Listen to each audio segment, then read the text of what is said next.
नमस्कार, खास मुलाकात में आपका स्वागत है। मैं हूं विजय कुमार। आज बात करेंगे लोध क्षत्रिय समाज की, जिसकी एक समृद्ध ऐतिहासिक विरासत है। कई वीर और वीरांगनाएं इस समाज से आते हैं और ऐतिहासिक पृष्ठभूमि काफी विशाल है। फिलहाल आज के दौर में लोध समाज की क्या सामाजिक और आर्थिक स्थिति है, इसको लेकर हम चर्चा करेंगे तेलंगाना लोध क्षत्रिय समाज के अध्यक्ष महेश सिंह लोध से। तो विशेष मेहमान के तौर पर महेश जी हमारे साथ हैं। बहुत बहुत स्वागत है महेश जी आपका। नमस्कार साहब, विजय कुमार साहब, आपको नमस्कार और धन्यवाद आपका, जो आपने इतना सुंदर मंच मुझे दिया है। आपका बहुत बहुत धन्यवाद। सर, लोध क्षत्रिय समाज का जो संगठन आपने तेलंगाना में बनाया है वो काफ़ी दिनों से सक्रिय है। सामाजिक तौर पर आप बहुत जुड़े हुए हैं लोगों को, अध्यक्ष के नाते आपने लोगों को जोड़ के रखा हुआ है। फिलहाल किस तरह की एक्टिविटीज़ इस संस्था के जरिए आप कर रहे हैं? देखिए, हमारा लोधी समाज तेलंगाना में भिन्न भिन्न क्षेत्रों में फैला हुआ है। सबसे ज़्यादा हमारी जनसंख्या है धूलपेट में। धूलपेट हमारा गढ़ है और धूलपेट के जो आसपास के इलाके हैं वहाँ पर भी हमारे लोग बसे हुए हैं, जैसा कि गोलकोंडा किला, भोपालगुड़ा, नानकरामगुड़ा, चिंतल बस्ती, खैरताबाद, चार महल इत्यादि जगहों पर भी हमारे लोग काफ़ी पैमाने पर फैले हुए हैं। आज के दौर पर हम समय के साथ समय की मांग को लेकर समाज को लेके जाने की इच्छा से हम आगे बढ़ रहे हैं। आज के समय में अगर देखा जाए तो हिंदू धर्म की रक्षा करने के लिए हम लोग यहाँ पर ज़्यादा से ज़्यादा तत्पर होते हैं। आज की परिस्थिति में हमारे पास सबसे बड़ा व्यापार है विनायक मूर्ति का और माता दुर्गा देवी की मूर्ति बनाने पर। हमारे लोधी समाज के लगभग 50 से अधिक आबादी इस कारोबार से जुड़े हैं। ये हमारी लोधी समाज में बड़े से बड़े कलाकार हैं जो विनायक मूर्ति और माँ दुर्गा भवानी की मूर्ति बनाते हैं। और हमारे पास लोध समाज में पतंग का कारोबार होता है बड़े पैमाने पर। पूरे आंध्र प्रदेश और पूरे तेलंगाना राज्य में पतंग सप्लाई होती है, विनायक की मूर्ति सप्लाई होती है और कई कारोबार ऐसे हैं, व्यापार, जो हमारे लोग आज के डेट में बहुत ही अच्छे तरीके से कर रहे हैं। और पढ़ाई के माध्यम से भी हमारा समाज अभी काफ़ी उन्नति के शिखर पर है। 1990 के बाद की जितनी भी जनरेशन है वो काफ़ी अच्छा और आगे बढ़ रही है और काफ़ी हद तक पढ़ाई के क्षेत्र में उन्नति हासिल कर रही है शिक्षा के माध्यम से। और हमारा समाज एक ऐसा समाज है, एक ऐसी मिसाल है अन्य समाजों में जो एकता का एक प्रमाण है। हमारे समाज में इतनी एकता है जिसे हम कहते हैं कि ऐतिहासिक एकता है, जो आज के ज़माने में, इस बिजी शेड्यूल के ज़माने में भी एकजुट होकर रहते हैं। सर, के उदाहरण पर ये जो सामाजिक परिस्थितियां अभी वास्तविक स्थिति जो चल रही है, इसके अलावा जो ऐतिहासिक विरासत है वो काफ़ी बहुत समृद्ध है। अवंतीबाई लोध बहुत बड़ा नाम है, बड़े बड़े योद्धा हुए हैं और बड़े कलाकार भी हुए हैं। ऐसा माना जाता है कि रोमांचक होगा जानकारी लोगों के लिए साझा करना कि हैदराबाद में जो चार मीनार बना, उसको बनाने के लिए निज़ाम ने आपके समाज के लोगों को आमंत्रित किया था, उस बारे में बताइए। जी, देखिए, इतिहास तो हमें ऐसे कई तरीके से बताया जा रहा है। कई लोग कहते हैं हमारे बुज़ुर्ग कि हमें चार मीनार बनाने के टाइम पर निज़ाम सरकार द्वारा यहाँ पर बुलाया गया है, लेकिन कई लोग हमारे बड़े बुज़ुर्ग कहते हैं कि हम शिवाजी महाराज के साथ यहाँ पर आए थे योद्धा के तौर पर।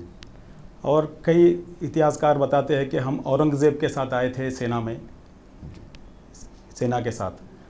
तो अभी इस बात का बिल्कुल ही खुलासा ठीक तरीके से हुआ नहीं है और ये बात तो इतिहास में विरोधाभास होना बहुत लाजमी है। सर, आपके पास एक किताब भी है, लोध शौर्य, जिसके बारे में जाहिर तौर पर आप बताना चाहेंगे दर्शकों को। ये किताब दिखाते हुए, ये किताब किस तरह की, इसमें क्या मुख्य बातें हैं जो शेयर करना चाहिए? ये लोध शौर्य पुस्तक है, इसे लिखा गया है अरविंद कुमार सिंह जी, जो धूलपेट निवासी है, जो पेशे से पत्रकार है। उन्होंने काफ़ी इस पर मेहनत की है और काफ़ी कड़ी मेहनत करने के बाद इस पुस्तक का उन्होंने निर्माण किया है। वो बहुत ही कम आयु में इस पुस्तक का निर्माण किया है और हमारी सारी लोधी जाति उनका धन्यवाद प्रकट करती है, जो इतनी भव्य इतिहास को इसमें उन्होंने बताया है। इस लोध शहर ये की पुस्तक के माध्यम से हमारा इतिहास कहता है कि हम शिवाजी महाराज के साथ यहाँ पर आए हैं और यहाँ पर बस गए हैं, क्योंकि हमारा लोधी समाज सिर्फ तेलंगाना और आंध्र प्रदेश में ही नहीं बल्कि सोलापुर, नागपुर में भी ज़्यादातर फैला हुआ है। हमें आंध्र प्रदेश से सोलापुर बिल्कुल करीब रहने के कारण हमारा आना जाना बहुत ज़्यादा था सोलापुर में, जिससे हम शिवाजी महाराज से बहुत करीब आ चुके थे। उसी कारण है वो उसी कारणवश हम योद्धा रहने के, हम क्षत्रिय जाति है हमारी, योद्धाओं की जाति। हम योद्धा होने के कारण शिवाजी महाराज हमें उनके सेना में हमें आमंत्रित किया था, और जब तब से हम शिवाजी महाराज के फॉलोअर रहे हैं। और शिवाजी महाराज जब यहाँ पर किराया वसूलने के लिए आते थे, पुराना पुल जिसे कहते हैं, पुराना पुल ब्रिज के पास आज भी एक शिवाजी द्वार है, शिवाजी चौक बोलते हैं उसे।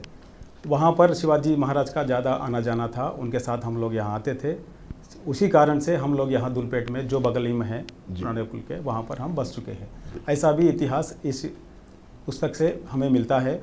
और हमारी लोध, लोधा, लोधी ये एक ही जाति है और यही प्रथम क्षत्रिय जाति है।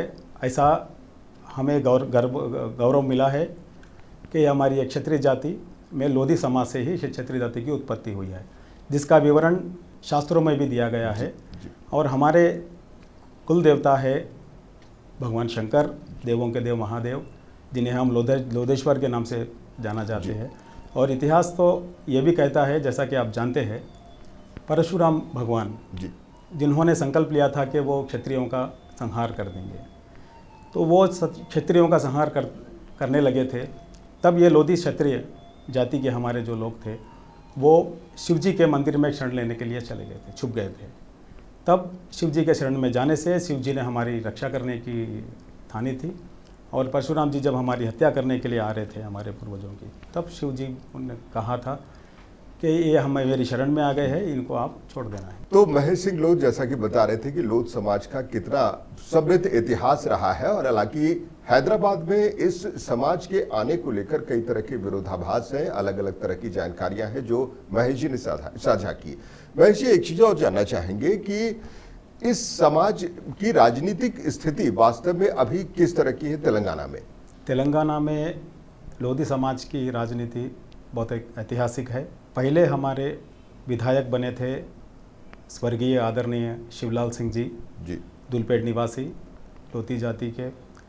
पहले एमएलए बने थे 1978 में, उन्होंने एमएलए जीता था, और 1982 तक वो एमएलए बने रहे, और हैंडीक्राफ्ट के भी वो चेयरमैन रह चुके थे। अब उनके देहांत के बाद में बहुत सारे हमारे स्वजाति बंधु कारपोरेटर बने हैं। तो आपके समाज के राजा सिंह जो विधायक हैं वो बड़े बेबाक हैं, और उनको लेकर के हमेशा चर्चा में बनी रहती है बातें। तो राजा सिंह को आप लोग किस तरह से समर्थन करते हैं? पूरा समाज क्यों संगठित होकर के राजा सिंह का समर्थन करता है, और आगामी चुनाव में क्या परिस्थितियाँ? देखिए, राजा सिंह जी हमारे समाज से बहुत ही नामीवर एक विधायक है, जिन्होंने दूसरी बार भारी बहुमत से विधायक जीता है, और हमारा पूरा समाज उनके साथ है, तन मन और धन से उनके साथ ही था, है और रहेगा। वो हमारे समाज का एक गौरव है।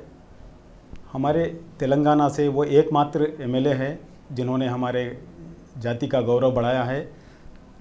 सिर्फ तेलंगाना, आंध्रा तेलंगाना में नहीं बल्कि पूरे हिंदुस्तान में उन्होंने हमारे लोधी जाति का नाम ऊंचा किया है। महेश जी, अपने राजा सिंह से काफ़ी उम्मीदें जताई। जाहिर तौर पर हर समाज की अपनी कुछ मुश्किल होती है, दिक्कत होती है, और सरकार से मांगे होती हैं। आप इस मंच का इस्तेमाल करते हुए अपने विधायक या फिर तेलंगाना सरकार या सीएम साहब को क्या बताना चाहेंगे, क्या मांग रखना चाहेंगे समाज की बेहतरी के लिए? देखिए, जहाँ तक हमारे आदरणीय विधायक टी राजा सिंह जी है, उनसे तो इस मंच से मैं निवेदन करना चाहूँगा कि वो तन मन और धन से हमारे समाज की सेवा करें, और वो हमारे समाज में जो आज डिस्प्यूट में जितनी भी हमारे प्रॉपर्टीज़ है या और कई सारे ऐसे हमारे पास दुविधाएं हैं जिनको वो दूर कर सकते हैं, और वो दूर करने का पूरा प्रयास भी कर रहे हैं। और हमें तो आश्वासन दिया है कि वो हर तरह हर संभव मदद हमारे समाज की वो ज़रूर करेंगे। तो राजा सिंह जी से हमारा निवेदन है कि वे अभी लोधी समाज के लिए, अपने खुद के समाज के लिए आगे हम बढ़ने के लिए आप थोड़ा हमें समय दीजिए, समाज को समय दीजिए और समाज के जो गणमान्य व्यक्ति है उनको बुलाकर किस तरह से समाज को उन्नति के शिखर पर ले जाना चाहिए, उस बात का मंथन कर कर आप जो जो कर सकते हैं वो कीजिए। आप ये नहीं कि वो नहीं कर रहे हैं, वो काफ़ी कुछ कर रहे हैं, लेकिन आज हमें शिक्षा के माध्यम से भी आगे बढ़ना होगा, जिसमें राजा सिंह जी बहुत ही बड़ा महत्वपूर्ण एक पोस्ट है उनका, जो शिक्षा के माध्यम से हमारे स्वजाति बंधुओं को काफ़ी वो सहायता कर सकते हैं। हमें एक कॉलेज की आवश्यकता है तुरंत ही। हमारा एक सपना है, खास करके मेरा एक संकल्प और सपना है कि केजी से लेकर पीजी तक की शिक्षा की सुविधा हमारे स्वजाति बंधुओं को, हमारी माताओं बहनों को हमारे धूलपेट में ही उपलब्ध हो। इस मंच के माध्यम से मैं टी राजा सिंह विधायक जी से निवेदन करना चाहूँगा कि वो इस कार्य को जल्द से जल्द आरंभ कर केजी से लेकर पीजी तक की सुविधा हमारे स्वजाति बंधुओं को उपलब्ध कराने के लिए लोध क्षत्रिय समाज की सहायता करें। महेश जी, एक और बात है, लोध समाज की खासियत शादी विवाह को लेकर के आप लोग दान दहेज को लेकर के और जो आडंबर होता है, खर्चे होते हैं, उस पर अंकुश लगाने के लिए आप लोगों को प्रोत्साहित करते हैं कि वो ज़्यादा खर्च न करें, दहेज लेना देना इस तरह की का काम न करें। इसको लेकर क्या बताएंगे आप? इसको लेकर के साहब हम तो बताना चाहेंगे कि मैं अध्यक्ष हूँ जी। मेरे से पूर्व अध्यक्ष मोहनलाल जी छिट्टी वाले थे, उनसे पहले रामराज जी थे। ये 1997 में रामराज जी के कार्यकाल से ये फजूल खर्ची को रोकने के लिए जी कई कदम उठाए गए हैं, कई नियम बनाए गए हैं, सामाजिक नियम जिसे कहते हैं। वो नियम भी आप बता सकते हैं ताकि नियम लोगों को जानकारी बनाए गए हैं कि आज हम हैदराबाद में 2023 में जी रह रहे हैं जी, लेकिन पुराने वही रीति रिवाजों के नाम पर हम फजूल खर्ची करते आए थे, जिसके कारण हमारी आर्थिक स्थिति बहुत ही बिगड़ रही थी जी। इस बात को ध्यान में रखते हुए हम जब जीत कर आए मार्च में 2023 में, सबसे पहले हमने एक पब्लिक मीटिंग बुलाई है जिसे आम सभा कहते हैं। आम सभा बुलाकर सबसे पहला कार्य हम यही किया है हमने कि ये होने वाली फजूल खर्चों को रोकने के लिए कुछ नियम बनाए हैं। वो नियम इस प्रकार है कि आज के इस बिज़ी शेड्यूल में, आज के इस महंगाई के ज़माने में हम छोटे छोटे कार्यों पर भी लाखों रुपए का खर्च कर दे रहे हैं, जो आवश्यक नहीं है। आज हमें आवश्यकता है विद्या की, आज हमें आवश्यकता है एक अच्छे कारोबार की। हमारे इस पुराने रीति रिवाजों के नाम पर हम जो फजूल खर्च कर रहे हैं उसको रोकना बहुत ही अति आवश्यक था, जिसके लिए हमने एक आम सभा बुलाई थी जिसमें करीब 2800 से लेकर 3200 तक के लोगों ने भाग लिया है, जिसमें इतिहास में, हमारे लोधी समाज के इतिहास में पहली बार पुरुषों के साथ में हमारी महिला शक्ति को भी हमने निमंत्रण किया था और भारी संख्या में हमारी माताएं बहनें उस मीटिंग में, उस सभा में भाग लिया था, जिसमें हमने कई प्रकार के नियम बनाए हैं और ये नियम 26 जुलाई से हमारे समाज में लागू कर दिए जाएंगे। जी, उन नियमों में कुछ खास की चर्चा अगर आप करना चाहें। देखिए, नियम इस तरह से बनाए हैं कि हमने हमारे पुराने जो रीति रिवाज हैं हमारे, उसको भी हमने छोड़ा नहीं है और आने वाले ये जो कौन से नियम है वो 1 2 3 करके अगर जैसा कि पहले, सबसे पहले तो हमारे पास होता है लड़की लड़का देखने का कार्यक्रम जी। जब पहली बार किसी लड़की को पसंद किया जाता है, देखा जाता है कि अपने लड़के के लिए, तब एक कार्यक्रम किया जाता है।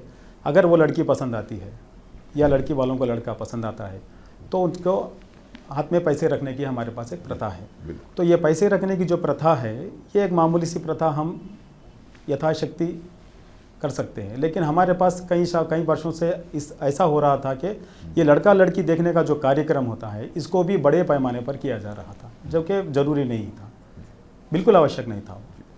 तो उसको रोकथाम के लिए हमने ऐसे नियम बनाए हैं कि जो परिवारजन हैं वही परिवारजन के लोग वहाँ पर लड़की देखने जाना चाहिए और सिर्फ खारा और मीठा मामूली सा कार्यक्रम करना चाहिए और लड़की को सिर्फ एक जोड़ा कपड़े, लड़के को सिर्फ एक जोड़ा कपड़े ले जाना दहेज के नाम पर कैश या फिर कुछ बाकी नहीं, चीजें सब देना। सारे चीज़ें बंद कर दिए हैं। हम तो दहेज में कैश तो हमारे समाज में लेने की प्रथा नहीं है, पहले से नहीं है, अभी भी नहीं है। एक नियम था हमारे पास कि अगर लड़की देखने जा रहे हैं तो लड़के के जितने भी जी। रिश्तेदार महिलाएं हैं उन सभी को साड़ी बनाते थे, उन सभी को 20 साड़ी, 25 साड़ी, 50 साड़ी। तो वो एक अनावश्यक फजूल खर्चों में हम मानते हैं।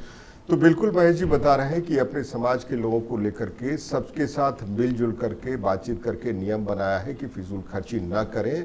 लेकिन महेश जी, अगर कोई आदमी इस चीज़ को न मानता हो या फिर डिमांड करता हो कि नहीं मुझे 100 साड़ियों के लिए वो डिमांड करता है रिश्तेदारों के लिए, या फिर ज़्यादा गहने जेवर की मांग करता है, तो उस पर आप लोग किस तरह से सामाजिक तौर पर कार्रवाई करते हैं? सामाजिक तौर पर उनके लिए एक दंड रखा गया है, जो दंड की 2 लाख रुपए उन्हें दंड देना पड़ेगा अगर कोई जो भी नियम तोड़ेगा उसे। और समाज से उन्हें कोई मदद नहीं मिल पाएगी। जैसा कि हमारे समाज में 2 मैरिज हॉल्स है, शादी के मंडप है, वो मंडप नहीं दिया जाएगा।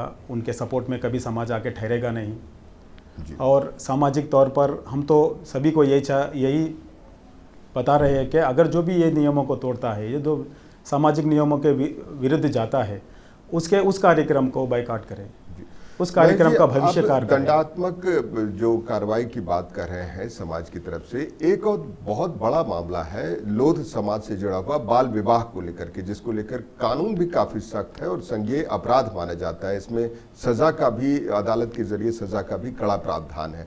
फिर भी लोध समाज में बहुत बड़ी संख्या में बाल विवाह हो रहे हैं। इसको लेकर के आप लोग किस तरह के उपाय कर रहे हैं, किस तरह से लोगों को जागरूक कर रहे हैं? जी, बाल विवाह सही में एक कानूनन जुर्म है और उसे सज़ा भी है। लड़के को, लड़के के पिताजी को, लड़के के भाई को, लड़की के पिता को, लड़की के भाई को, इन सबको जेल हो सकती है। इसमें कोई दो राय नहीं है। लेकिन अभी हमारे समाज में बाल विवाह बिल्कुल बंद हो चुके हैं, नहीं के बराबर है। अगर कोई नादानी से कर भी लेता होगा तो वो बाहर आ रहा नहीं आया। तो जैसा कि महेश जी बता रहे हैं कि तेलंगाना या हैदराबाद में लोध समाज इसमें अब बाल विवाह रुक गए हैं, तो महेश जी क्रेडिट किसको जाता है? आपकी संस्था के प्रयास से अब लोग बाल विवाह नहीं कर रहे हैं, या फिर कानून का जोर है जिसके चलते, जिसके डर से लोग बाल विवाह करना बंद कर दिया है? कानून के डर से भी है। और अभी मैं बताना चाहूँगा कि शिक्षा के माध्यम से हमारा समाज काफ़ी तरक्की कर रहा है। अभी काफ़ी तरीके से 1990s के जितनी भी जनरेशन है, बाद की जनरेशन, वो अच्छे से पढ़ रही है। अभी आप तो जानते हैं कि जहाँ पर पढ़ाई विद्या ग्रहण किया जाता है, वहाँ पर इस तरह के फजूल गैरकानूनी कार्यों को बिल्कुल ही बंद कर दिया जाता है। ये भी एक कारण है कि हमारी नई पीढ़ी जो अभी पढ़ाई में बहुत ही तत्पर हो रही है, वो भी एक इफ़ेक्ट है जिसका, जो बाल विवाह अभी बंद हो चुका है। जैसा अभी हर कोई यही चाहता है कि वो अपनी संतान को पढ़ाना चाहते हैं और पढ़ा रहे हैं। और पढ़ाई के माध्यम से आज हम गर्व के साथ कहेंगे कि हमारे पास ये जो 1990 के 95 की जो जनरेशन है वो काफ़ी हद तक पढ़ रही है और विभिन्न क्षेत्रों में जाकर ये जॉब भी कर रहे हैं। आपको मैं बताना चाहता हूँ बहुत हर्ष और उल्लास के साथ कि हमारे समाज में आज के डेट में 80 से 85 एडवोकेट्स बन चुके हैं। और सबसे हैरान कर देने वाली बात यह है कि महिलाएं भी एडवोकेट बन चुकी है। कम से कम आज 6-7 महिलाएं भी हमारी एडवोकेट बन चुकी है और जो प्रैक्टिस अच्छे तरीके से प्रैक्टिस कर रही है। और करीब 25 से 30 हमारी लड़कियां अभी ला कर रही है। तो महेश जी, आप खुद भी एडवोकेट हैं और आप बता रहे हैं कि सामाजिक तौर पर आपका जो समाज में प्रगति कर रहा है, लोग अब बाल विवाह से दूर हो रहे हैं, महिलाएं अब खुल करके सामाजिक कार्यों में हिस्सा ले रही हैं, तो सामाजिक स्थिति हुई। आर्थिक पहलू की बात करें तो आपके समाज के ज़्यादातर लोग मूर्ति कला से जुड़े हुए हैं और आगामी कुछ महीनों बाद ये गणपति उत्सव होने वाला है, उसको लेकर के किस तरह की तैयारी है और मूर्ति निर्माण में किस तरह के चैलेंजेस आपके समाज को झेलना पड़ रहा है? जी, अभी हमारा समाज जो लोधी समाज है, ये लगभग 50 से 60% तक कलाकारी पर ही निर्भर है, जिसमें मूर्ति बनाने के कलाकार में कम से कम 800 से 900 परिवार इससे जुड़े हुए हैं। करीब 4000 से 6000 तक के लोग इस व्यापार में अपना घर चलाते हैं। तो पिछले वर्ष एक बहुत बड़ा संकट मूर्ति कलाकारों पर आया था, जो सरकार द्वारा प्लास्टर ऑफ पेरिस की मूर्तियों को बनाने पर प्रतिबंध लगा दिया गया था। लेकिन जब मूर्ति कलाकार घबरा गए थे और उन्होंने बिल्कुल बेबस होकर हमारे आदरणीय एमएलए राजा सिंह जी के पास जाकर उनसे प्रार्थना की है कि अगर ये कारोबार बंद हो जाएगा तो हम सब रोड पर आ जाएंगे। उनको मदद करने के लिए कहा है। यथाशक्ति राजा सिंह एमएलए जी ने जो मदद कर सकते थे उन्होंने मदद किया है, लेकिन ये बिल्कुल राजनीति मुद्दा नहीं था, ये कानूनी मुद्दा था। इसी कारण ये जो मूर्ति कलाकार हैं हमारे, मूर्ति बनाने वाले भाई हैं हमारे, वो मेरे पास आए थे। तो मैंने एज एक एडवोकेट होने के नाते उन्हें आश्वासन दिया था कि हम इसे हाई कोर्ट में चैलेंज करेंगे और हमने चैलेंज किया भी। हाई कोर्ट से हमने इंजंक्शन ऑर्डर लिया है सरकार पर, राज्य सरकार पर, पुलिस पर और पॉल्यूशन कंट्रोल बोर्ड पर, ट्रैफिक पुलिस पर। जो प्लास्टर ऑफ पेरिस की बात करें तो एक एडवाइजरी है कि प्लास्टर ऑफ पेरिस कम से कम इस्तेमाल करें ताकि उसकी प्रदूषण कम हो। तो चूंकि आपकी जमात में ज़्यादातर लोग कलाकार हैं और पूरा का पूरा आर्थिक जो डिपेंडेंस है वो प्लास्टर ऑफ पेरिस पर है, चूंकि वो सस्ता पड़ता है, बड़ी मूर्तियां उससे बन सकती हैं, लेकिन डिकम्पोज होने में थोड़ी दिक्कत आती है। तो आप अपने कलाकारों को क्या सलाह देंगे, किस तरह से वो अपना आर्थिक पक्ष भी सही रखें और क्या करें कि जो प्रदूषण है उसको भी नुकसान ना? इस बात पर अगर हम आते हैं तो साहब, हर एक जो केस होता है उसका एक अपना कैरेक्टर होता है, उसका एक अपना रास्ता होता है। जहाँ पर हम हैदराबाद के मूर्ति कलाकार और हैदराबाद गणेश विसर्जन समारोह की बात करते हैं, तो हैदराबाद के मूर्ति बनाने के पीछे एक बहुत बड़ा योगदान हमारे समाज बंधुओं का है, जिनके मूर्ति ऑल ओवर तेलंगाना में बेची जाती है। मूर्ति प्लास्टर से हानिकारक है या नहीं, इस बात की अभी पुष्टि ना तो सरकार द्वारा हुई है, ना ही पॉल्यूशन कंट्रोल बोर्ड द्वारा हुई है। एक गाइडलाइंस है जो कलकत्ता गंगा रिवर पर एक जजमेंट था हाई कोर्ट का, वो जजमेंट के अनुसार एक रूल्स बनाए थे हाई कोर्ट ने कि प्लास्टर ऑफ पेरिस हानिकारक है, या उसके ऊपर जो कलर मारते हैं, पोस्टर कलर जिसे कहते हैं, वो हानिकारक है। वो प्लास्टर ऑफ पेरिस का जो कलर होता है वो पानी में घुलने के लिए 3 दिन का समय लेता है, वो 3 दिन के बाद हानिकारक होता है। तो हमारे जो हैदराबाद के जो मूर्ति है 90% हमारे हैदराबाद की मूर्ति हुसैन सागर टैंक बैंड के तालाब में विसर्जन किया जाता है। जहाँ तक हुसैन सागर तालाब के पानी की बात आती है, वो ऑलरेडी डेड वाटर डिक्लेयर किया गया है। वो डेड वाटर डिक्लेयर किया गया है, इसका मतलब ये होता है कि जब वाटर पोल्यूशन की बात आती है तो पोल्यूशन होता है शुद्ध वाटर को। जो ऑलरेडी पॉल्यूटेड वाटर है, ऑलरेडी जो पानी डिक्लेयर कर दिया गया है कि ये डेड वाटर, सरकार हाई कोर्ट द्वारा एक गाइडलाइंस दिया गया था कि विसर्जन मूर्ति करने के बाद, जैसा कि विसर्जन के लिए मूर्ति जाती है तो ब्रिज के पास जब मूर्ति किरण कांटे के पास रुकती है तो वहाँ पर पुलिस का एक ड्यूटी होता है कि वो जितने भी फूल पत्ती होती है जिसके वजह से पानी पॉल्यूटेड होता है, वो मूर्ति पर से वो सारे फूल पत्ती वगैरह सब हटा दिया जाए और मूर्ति को विसर्जन के लिए दे दिया जाए। और वो मूर्ति जब विसर्जन होती है तो इमीडिएटली 10 मिनट के बाद में वो मूर्ति को बाहर निकाल देना है, उसे स्क्रैप में रख देना है। अगर कोई रिसाइकिल के लिए लेके जाता है तो उसे रिसाइकिल के लिए देना है, अगर कोई रिसाइकिल के लिए नहीं ले गया तो उसे डिसमेंटल करने के लिए दे देना है। तो डिसमेंटल करने के लिए अभी डिसमेंटल होता है मूर्ति बिल्कुल अच्छे तरीके से। जब हमने सरकार से प्रश्न किया था कि प्लास्टर ऑफ पेरिस हानिकारक है, इसे बंद कर देना चाहिए, पॉल्यूशन कंट्रोल बोर्ड वालों का ये दावा है, तो मैंने RTI एप्लीकेशन कई तरीके से कई डिपार्टमेंट को लगाया है, जिसमें मैंने यहाँ तक भी पूछा कि जो प्लास्टर ऑफ पेरिस दवाखाने में, हॉस्पिटलों में यूज़ किया जाता है, जो प्लास्टर ऑफ पेरिस कंस्ट्रक्शन में लगाया जा रहा है, उसका जो वेस्टेज है, उसका जो वेस्टेज कहाँ पर डंप किया जाता है। उसके बारे में जानकारी हमने हासिल की है। बिल्कुल, तो कुल मिलाकर के तेलंगाना में प्लास्टर ऑफ पेरिस बैन नहीं है बल्कि एक एडवाइजरी नहीं है, और जी, एडवाइजरी के एडवाइजरी है। हिसाब से जो आपने नियम बताया कि मूर्तियों को विसर्जन के बाद फिर से निकालना है, और उसके बाद उस हिसाब से जो टैंक बंड डेड वाटर है वहाँ पर मगर मूर्तियाँ कुछ अगर उनके कलर्स वगैरह से अगर नुकसान भी होता है तो उसे आम पब्लिक, आम जनता को कोई दिक्कत होने वाली नहीं है। महेश जी, एक बार फिर से राजनीति की बात करेंगे, क्योंकि ये बहुत अहम मुद्दा हो जाता है। आने वाले समय में चुनाव होने हैं, विधानसभा के चुनाव भी, लोकसभा के चुनाव भी।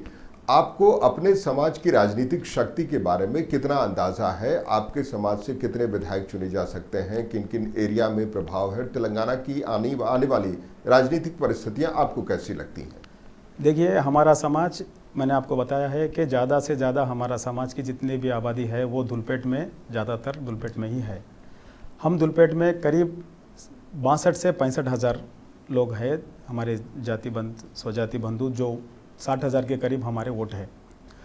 ये हमारी जाति पर ही लोधी जाति पर ही निर्भर करता है कि गोशा महल का MLA इलेक्शन में हम जिसके तरफ हम रुख पर पलटते हैं वही विधायक बनता है। बिल्कुल, राजा सिंह को आप लोग समर्थन करते हैं, आपने खुद करके कहा कि आप समर्थन करेंगे भी आगे आने वाले चुनाव में, लेकिन राजा सिंह के बारे में कई तरह की विवाद है और हमेशा विवादों को लेकर के भी चर्चा में रहते हैं वो, तो इन विवादों को किस तौर पर आप लोग लेते हैं? देखिए, ये जो राजा सिंह जी के जो विवाद है, ये एक पर्टिकुलर धर्म और जाति के लोगों से है, जिससे हमारे ये राजनीति जो कैरेक्टर होता है, राजनीतिक कैरेक्टर में उतना उन्हें नुकसान नहीं पहुंचेगा जहां तक कि हमारे समाज की। एक समाज के तौर पर इस तरह के विवाद को क्या आप जायज़ मानते हैं? ऐसा होना चाहिए जिस तरह से अदालत ने उनको फटकार लगाई, या फिर जिस तरह से धर्म को लेकर के आक्षेप करना, हालांकि ये संवेदनशील मुद्दा है, फिर भी एक समाज के तौर पर आपको क्या लगता है? देखिए, वो तो राजा सिंह जी का वो एक निजी स्वभाव है जी, वो निजी स्वभाव, वो अपने आप को अपने रिस्क पर वो जो भी बयान देते हैं वो अपने खुद के रिस्क पर देते हैं, और वो भली बात ही जानते हैं उसका अंजाम क्या हो सकता है। ये नहीं कि वो नहीं जानते या उन्हें कोई गाइडलाइंस करता है। ये तो आप जो सवाल आप मुझसे बार बार पूछ रहे हैं, मैं तो यही चाहूँगा कि इसका जवाब राजा सिंह जी ही बिल्कुल अच्छे तरीके से दे सकेंगे, बिल्कुल, और वही इस बात की जिम्मेदारी ले सकते। तो जैसा कि महेश जी ने बताया कि तेलंगाना लोध क्षत्रिय समाज की तरफ से सामूहिक विवाह का आयोजन किया जाता है और 128 जोड़ों की अब तक शादी कराई जा चुकी है। इस तरह के कार्यक्रम भविष्य में भी होते रहेंगे। इससे सबसे बड़ी खास बात यह है कि फिजूल खर्ची नहीं होती है, और दूसरी चीज़ है कि बाल विवाह को लेकर पूरी तरह से अंकुश लगा रहता है इस तरह के सामूहिक विवाह में। तो कई फायदे हैं, और महेश जी ने विस्तार से समाज के बारे में बताया, समाज की अपेक्षाएं क्या है सरकार से, और समाज में क्या आर्थिक राजनीतिक परिस्थितियां अभी चल रही, इस बारे में सब कुछ विस्तार से जानकारी दी। तो बहुत बहुत शुक्रिया महेश जी इस पूरी बातचीत के लिए। धन्यवाद। मैं विजय कुमार जी आपका और आपके सिटी चैनल के सारी टीम का बहुत बहुत धन्यवाद करता हूं, जिन्होंने आपने जो मुझे इतना सुंदर सा मंच दिया है कि मेरी मन की बात हमारी स्वजाति बंधुओं तक पहुंचा सके। बहुत बहुत धन्यवाद आपका।